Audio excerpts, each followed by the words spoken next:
Time for another season of madness. So to the surprise of everyone and no one at the same time, we get the sudden announcement of Gushing Over Magical Girl Season 2. No air date yet, just that it's currently in production. I suppose this really shouldn't be much of a shock, considering the anime did do pretty well in terms of viewership and Blu-ray sales. At least that's what I've been told. Never underestimate the depravity of man. So there's really no information to go on as of right now, but I suspect that it's pretty much going to be the same cast and crew as Season 1. Again being made by Asahi Production. Now for those who have been following my channel for the last year, you may be very familiar with my mixed opinions about the anime. As someone who has read the manga and gives it stupidly high praise, I was very much looking forward to the anime meeting the same level of quality. However, those expectations were mostly dashed by a combination of factors. But first, the positives. The voice actors absolutely carry the show and turn in phenomenal unfiltered performances. The anime structures the chapters from the manga almost seamlessly, giving us a great build-up of the cast and finishes with a Lord arc, which is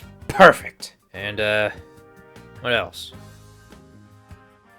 Yeah, I think that's it. Now for the criticisms, the first problem shouldn't come as a surprise to anyone. And that is the tragic animation. Somewhat mediocre at best, and downright embarrassing to witness at worst. There's absolutely nothing you can pull out of your ass to defend how this anime looks. Now the reason I'm especially harsh on the animation quality of this show is because the quality and art style of the manga is exceptionally high. And I'm not making the claim that the anime has to look just as good as the manga, but given the visual quality of the series, it should at least try to reach somewhat close to it. I don't know why it should be too much to ask for an anime to look somewhat good nowadays. It's the same mentality for AAA games. So what if the game looks like crap? They'll just fix it in a future update. Get over it, loser. On top of bad visuals, the editing of the anime is extremely choppy. The cinematography is lazy and uninspired, and the music is painfully generic and repetitive. Now, to be fair, I still don't know if the reason for their shoddy production is due to them having a tiny budget, a very strict deadline, or just a very untalented team behind it. I really have no fucking clue, but I can tell you that it didn't produce glowing results. I'm convinced that the people who think there's nothing wrong with this anime are so high from the shock of what they're watching that it has completely overridden their ability to think critically. Now, I personally enjoy watching a batshit crazy show now and then, but it has to at least put in some effort and make it presentable. If you're gonna show us insanity, don't half-ass it. Anyway, the reason I went off on that tangent is because with Season 2 presumably being handled by the same people, there's very little reason to believe that things will go any differently. The showrunners are probably thinking to themselves,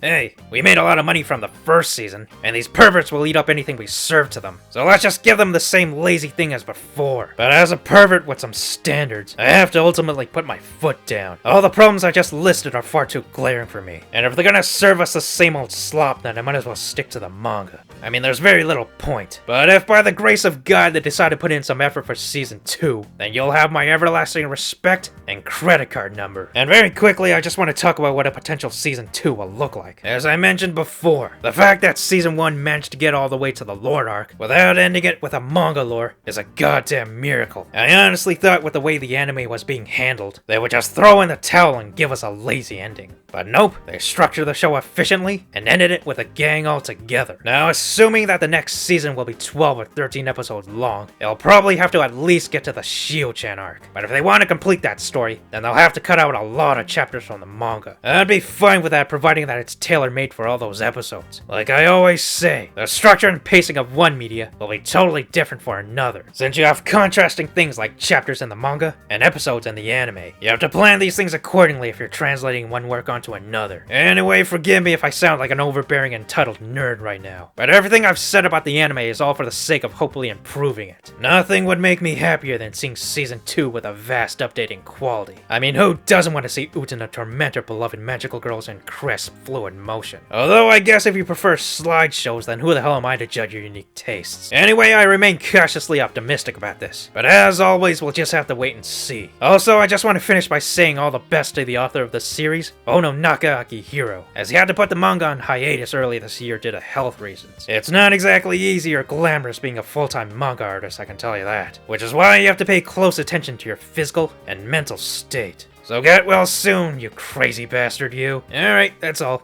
See you around.